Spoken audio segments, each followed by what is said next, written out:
Donc qu'est-ce qu'on va garder en tête? C'est que alors il n'y a pas bien sûr que cette raison business model, il y en a d'autres, c'est être entrepreneur au sein d'une grosse entreprise, c'est difficile, mais on va garder quand même cette idée que le bon business model peut faire la différence entre un succès et un échec. Mais pour un bon produit, pour un même produit, pour un même service offert. Voilà, c'est la première leçon. Et puis ici, je vais aborder, avant de passer au suivant, un petit truc pour ces gens-là. Donc il y a des gens qui connaissent le business model, mais même en vous voyant travailler tout à l'heure, je me suis dit, ouh, tiens, c'est bizarre, ils connaissent le business model, mais ils y vont sticker by sticker, à peu près. Hein. Et en fait, on a observé ça aussi dans tous les workshops, c'est que les gens utilisent ce canevas comme une checklist. D'accord? Donc ils disent, ok, alors pensons maintenant canal, pensons partenaire. On avait toujours eu l'impression qu'en fait un business model raconte une histoire, l'histoire du business, un peu comme je vous l'ai présenté pour Nespresso. On a ça, donc on fait ça, on offre ça, on passe par tel canal, et donc les choses sont liées. Alors j'ai pris un exemple, par exemple Bombardier. Quand vous faites un avion, c'est pas comme faire une voiture, vous utilisez aussi des plans.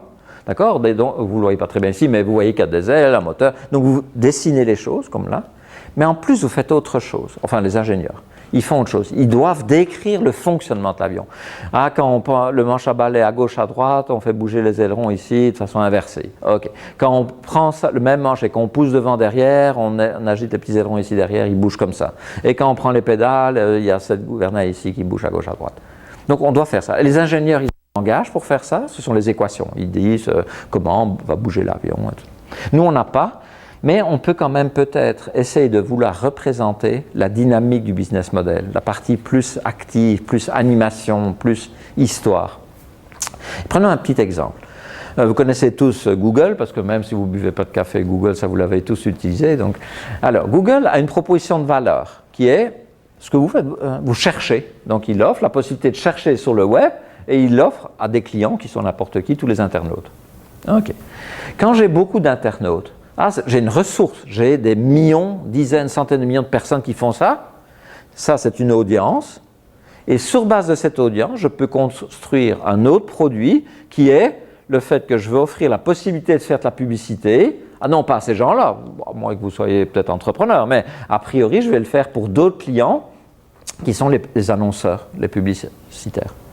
Donc c'est un autre produit que j'ai construit sur cette audience-là. Et ces gens-là vont me ramener un revenu, alors que ceux-là peut-être ne me ramenaient pas de revenu, c'est gratuit pour vous. Donc ils génèrent un revenu. Avec ce revenu, je peux faire l'acquisition d'un partenaire, d'une ressource, je peux faire quelque chose, comme aller chercher quelqu'un qui va me permettre d'avoir une ressource que je n'avais pas. Pensez au Google Glass, aux voitures, au système d'exploitation, avec lequel je construis une nouvelle proposition de valeur à d'autres clients ou éventuellement les mêmes clients. Cette histoire qui s'enchaîne et qui a l'air assez logique, construite comme ça, c'est ce qu'on appelle un peu la mécanique du système. C'est celle qu'il faudrait pouvoir aussi représenter, en tout cas aussi construire, et surtout si vous racontez une histoire. Mais là, on l'a traduit sous forme de bonne pratique. On pourrait avoir une approche plus théorique, mais regardez, il y a deux choses qui peuvent aider quand on fait un schéma. C'est l'usage de la couleur. C'est de pouvoir tout de suite voir s'il y a quelque chose qui est rouge ou bleu. Alors prenez par exemple notre exemple de tout à l'heure.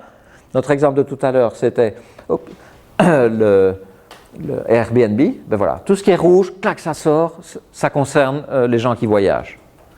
Tout ce qui est bleu, ça concerne les gens qui sont à la maison. Et puis on peut continuer à dessiner, colorer. On pourrait venir aussi à certains moments de la construction, peut-être pas à la fin, ou peut-être pas tout au début non plus, mais on pourrait aussi venir en essayant de rattacher les éléments et de visualiser un peu ce rattachement. D'accord? De dire, ok, les choses pourraient être reliées d'une certaine façon, et a priori, tout élément que je n'arrive pas à relier, il n'a pas sa place là-dessus. Donc si je n'arrive pas à dire que cette ressource-là, j'en ai besoin pour construire ça, pour envoyer ça là-bas, eh bien, il y a peu de chances que ça ait un usage. Donc je pourrais, et je répète, pas nécessairement à tout moment, mais représenter, visualiser certains liens, montrer, voilà, ça, à travers ce canal-là, ça s'adresse à ces gens-là qui me ramènent cet argent-là. Et puis ça, cette offre-là, elle fait du sens pour ces gens-là qui me ramènent cet argent-là. Et puis je peux continuer aussi, je peux dire, ah oui, mais pour faire ça, j'ai aussi ces gens-là. Parce que j'en ai beaucoup, ça augmente la valeur de ces gens-là. Pourquoi? Parce que si j'ai beaucoup de logements à Tokyo et que je dois aller à Tokyo, pour le touriste, c'est intéressant d'aller sur Airbnb que si j'ai un seul client à Tokyo. Et vice-versa. C'est parce que j'ai beaucoup de gens qui voyagent que ça devient intéressant pour ceux qui ont une maison, parce que si je mets à disposition ma maison sur Airbnb, j'ai X millions de personnes qui sont susceptibles de la trouver, et plus j'en ai, plus j'ai des chances qu'on loue mon bien. D'accord? Donc ça, je peux aussi représenter.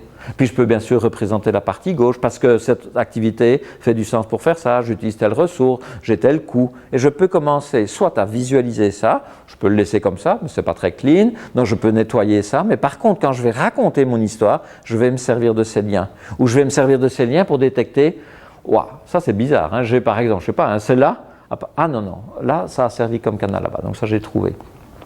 La flèche, ah oui. Donc a priori ici, tout a l'air relié.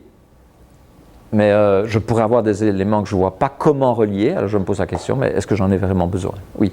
Est-ce que c'est d'avoir deux business models pour chaque segment? Ah oui, ça on pourrait faire. Alors, on reviendra sur cette question à la fin. On peut en avoir deux séparés complètement. Ça voudrait dire que dans cette entreprise, les deux choses sont séparées. Ici, ce n'est pas le cas. Et ça, ici, on vient de voir avec ces flèches-là que c'est bien lié. Et que cette offre-là fait du sens parce que j'ai ces deux-là. Dans ce cas-là, je ne peux pas séparer. Par contre, ce que je pourrais imaginer, c'est avoir des couches différentes. Parfois, je vois la couche rouge, parfois, je vois la couche bleue, parfois, je vois les deux ensemble.